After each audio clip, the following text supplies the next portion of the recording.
بسم اللہ الرحمن الرحیم الحمدللہ رب العالمین والصلاة والسلام علی سید المرسلین۔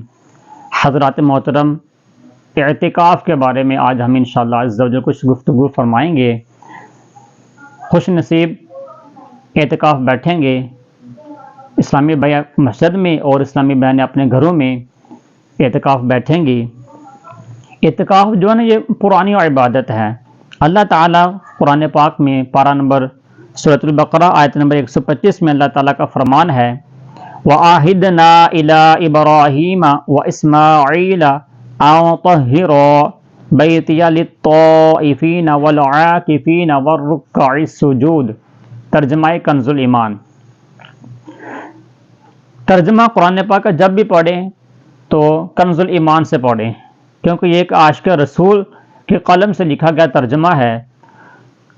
اللہ پاک قرآن پاک میں ارشاد فرماتا ہے، اور ہم نے تاکید فرمائی ابراہیم اور اسماعیل علیہ السلام کو کہ میرا گھر خوب ستھرا کرو طواف والوں اور اعتکاف والوں اور رکوع اور سجود والوں کے لیے۔ حضرت ام المؤمنین عائشہ صدیقہ رضی اللہ تعالی عنہ فرماتی ہیں کہ میرے سرتاج صاحب معراج صلی اللہ تعالی علیہ وآلہ وسلم رمضان المبارک کے آخری عشرہ یعنی آخری 10 دن اعتکاف فرمایا کرتے، یہاں تک کہ اللہ عز و جل نے آپ صلی اللہ علیہ وآلہ وسلم کو ظاہری وفات عطا فرمائی۔ پھر آپ صلی اللہ علیہ وآلہ وسلم کے بعد آپ کی ازواج مطہرات رضی اللہ تعالی عنہن اعتکاف فرماتی۔ تو 10 دن کا اعتکاف فرمانا یہ سنت مبارکہ ہے، اور پیارے آقا صلی اللہ علیہ وسلم نے 1 ماہ کا بھی اعتکاف فرمایا ہے، تو ہمیں دونوں سنتوں پر عمل کر لینا چاہیے۔ یوں تو اعتکاف کے بے شمار فضائل ہیں، مگر جو ایک عاشق ہوتا ہے نا، عاشق کے لیے اتنا ہی کافی ہے کہ اس کے پیارے محبوب نے اعتکاف فرمایا ہے۔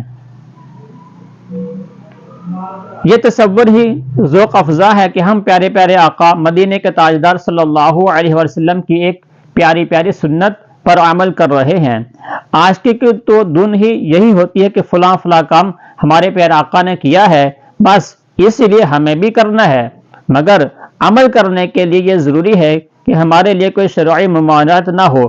مثلا اعتکاف میں چارپائی بچھانا سرکار سے ثابت ہے، مگر ہم نہیں بچھا سکتے کہ نمازیوں کے لیے جگہ کی تنگی بھی ہوگی اور مسلمانوں کے لیے تشویش کا باعث بھی۔ حضرت سیدنا عبداللہ بن عمر رضی اللہ تعالیٰ عنہ یہ سنتوں پر بہت عمل کرتے تھے۔ ایک مرتبہ کیا ہوا کہ کسی مقام پر آپ اونٹنی کے ساتھ پھیرے لگا رہے تھے، تو یہ دیکھ کر لوگوں کو تعجب ہوا۔ پوچھنے پر ارشاد فرمایا، ایک بار میں نے مدینے کے تاجدار صلی اللہ علیہ وآلہ وسلم کو یہاں سے اسی طرح کرتے دیکھا تھا، لہٰذا آج میں اسی مقام پر اسی ادائے مصطفیٰ کو ادا کر رہا ہوں۔ اسی طرح ایک اور واقعہ بھی انہی کے بارے میں آتا ہے کہ ایک مرتبہ آپ اپنے دوستوں کے ساتھ کہیں سفر پر جا رہے تھے، تو راستے میں ایک درخت آیا۔ اس درخت کی شاخیں جو اونچی تھی، پھر بھی آپ تھوڑا سا جھک کے گزرے، تو جو آپ کے ساتھی تھے انہوں نے پوچھا کہ عبداللہ بن عمر رضی اللہ تعالی عنہ، شاخیں اس درخت کی شاخیں تو بہت اونچی ہیں، آپ آرام سے بھی گزر سکتے تھے، لیکن آپ جھک کر گزرے ہیں، تو اس کی وجہ کیا ہے؟ تو آپ نے فرمایا اس کی وجہ یہ ہے کہ ایک مرتبہ میں اپنے پیارے آقا محمد مصطفیٰ صلی اللہ علیہ وسلم کے ساتھ یہاں سے گزرا تھا، تو اس وقت اس درخت کی شاخیں کچھ نیچی تھیں، تو پیارے آقا جھک کر گزرے تھے، تو میں اسی پیارے آقا صلی اللہ علیہ وسلم کی اسی سنت پر عمل کرتے ہوئے آج جھک کر گزرا ہوں۔ تو یہ عاشقوں کا اپنا ہی انداز ہوتے ہیں، ان کو یہ نہیں ہوتا کہ کوئی کیا کہے گا، ان کو یہ ہوتا ہے کہ یہ کام ہمارے پیارے آقا نے کیا ہے تو ہم نے کرنا ہے۔ آقا کی سنتوں کے دیوانوں، ہو سکے تو ہر برس یعنی کہ ہر سال، ورنہ زندگی میں کم از کم ایک بار تو رمضان المبارک کے آخری عشرہ میں اعتکاف کر ہی لینا چاہیے، اور یوں بھی مسجد میں پڑا رہنا بہت بڑی سعادت ہے، اور اعتکاف کرنے والے کی تو کیا بات ہے کہ رضا الہی کے پانے کے لیے اپنے آپ کو تمام مشاغل سے فرق کر کے مسجد میں ڈیرے ڈال دیتا ہے۔ فتاوی عالمگیری میں ہے، اعتکاف کی خوبیاں بالکل ہی ظاہر ہیں کیونکہ اس میں بندہ اللہ عز و جل کی رضا حاصل کرنے کے لیے مکمل طور پر اپنے آپ کو اللہ عز و جل کی عبادت میں منہمک کر دیتا ہے اور ان تمام مشاغل دنیا سے کنارہ کش ہو جاتا ہے جو اللہ عز و جل کے قرب کی راہ میں حائل ہوتے ہیں۔ اور معتکف کے تمام اوقات حقیقتاً یا حکماً نماز میں گزرتے ہیں، کیونکہ نماز کا انتظار کرنا بھی نماز کی طرح ثواب رکھتا ہے، اور اعتکاف کا مقصود اصلی جماعت کے ساتھ نماز کا انتظار ہے۔ ایک دن کے اعتکاف کی فضیلت سماعت فرمائیں۔ سرکار نامدار دو عالم کے مالک و مختار صلی اللہ علیہ وسلم نے فرمایا، جو شخص اللہ عز و جل کی رضا و خوشنودی کے لیے ایک دن کا اعتکاف کرے گا، اللہ عز و جل اس کے اور جہنم کے درمیان 3 خندقیں حائل کر دے گا، جن کی مسافت مشرق و مغرب کے فاصلے سے بھی زیادہ ہوگی۔ ام المؤمنین حضرت عائشہ صدیقہ رضی اللہ تعالی عنہا سے روایت ہے کہ سرکار نامدار صلی اللہ علیہ وآلہ وسلم نے فرمایا، جس شخص نے ایمان کے ساتھ ثواب حاصل کرنے کی نیت سے اعتکاف کیا، اس کے تمام پچھلے گناہ بخش دیے جائیں گے۔ سبحان اللہ، کیا خوب فضیلت ہے کہ اعتکاف کرنے والے کے تمام پچھلے گناہ معاف کر دیے جاتے ہیں۔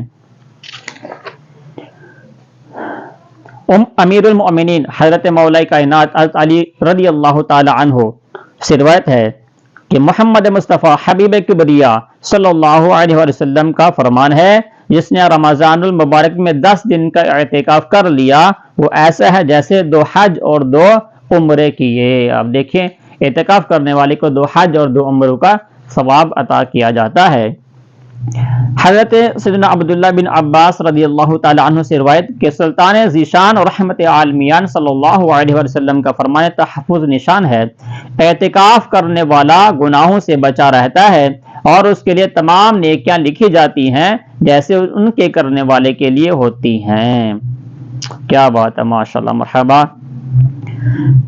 یہ اللہ کی خاص رحمت ہے کہ باہر رہ کر جو نیکیاں وہ کیا کرتا تھا اعتکاف والا، اعتکاف کی حالت میں اگرچہ وہ ان کو انجام نہ دے سکے مگر پھر بھی وہ اس کے نامہ اعمال میں بدستور لکھی جاتی ہیں اور اسے ان کا ثواب بھی ملتا رہے گا۔ مثلا اگر کوئی اسلامی بھائی مریضوں کی عیادت کرتا تھا اور اعتکاف کی وجہ سے یہ کام نہیں کر سکا تو وہ اس کے ثواب سے محروم نہیں ہوگا، بلکہ اس کو ایسا ہی ثواب ملتا رہے گا جیسے وہ خود اس کو انجام دیتا رہا ہے۔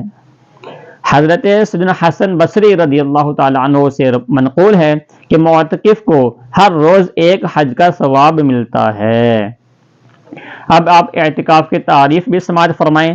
مسجد میں اللہ عز و جل کی رضا کے لیے بنیت اعتکاف ٹھہرنا اعتکاف ہے۔ اس کے لیے مسلمان کا عاقل یعنی کہ عقل والا ہو اور جنابت اور حیض و نفاس سے پاک ہونا شرط ہے، بلوغ شرط نہیں، یعنی کہ نابالغ بھی جو تمیز رکھتا ہے اگر بانیت اعتکاف مسجد میں ٹھہرے تو اس کا اعتکاف صحیح ہے۔ اللہ تعالی ہمیں اس پیاری پیاری سنت پر عمل کرنے کی توفیق عطا فرمائے۔ خوش نصیب اعتکاف بیٹھیں گے آپ اپنے اپنی جو قریبی مساجد ہیں ان میں اعتکاف بیٹھیے، اور دعوت اسلامی کے زیر اہتمام بھی 10 دن کا اعتکاف ہوتا ہے تو اس میں بھی آپ شرکت فرمائیں ہو سکے تو۔ دعوت اسلامی کے اعتکاف کی جو خصوصیت ہے کہ آپ 10 دن دعوت اسلامی کے اعتکاف میں بیٹھ جائیں گے نا تو آپ کی دنیا ہی بدل جائے گی، آپ کی زندگی بدل جائے گی۔ نماز کا طریقہ سکھایا جاتا ہے، قرآن پاک کو مخارج کے ساتھ پڑھنے کا طریقہ سکھایا جاتا ہے، اور بھی روزمرہ کے معاملات، جھوٹ، غیبت، بہتان تراشی، ان موضوع پر بھی بیانات ہوتے ہیں۔ تو ان موضوع کو سن کر انسان کی زندگی بدل جاتی ہے۔ تو آپ کوشش کیجئے کہ آپ کے قریب جہاں پر دعوت اسلامی کا اجتماعی اعتکاف ہو رہا ہے آپ اس مسجد میں اعتکاف کیجئے، انشاءاللہ عز و جل آپ کو ڈھیروں برکتیں ملیں گی۔ اللہ تعالیٰ میرا اور آپ کا حامی و ناصر ہو۔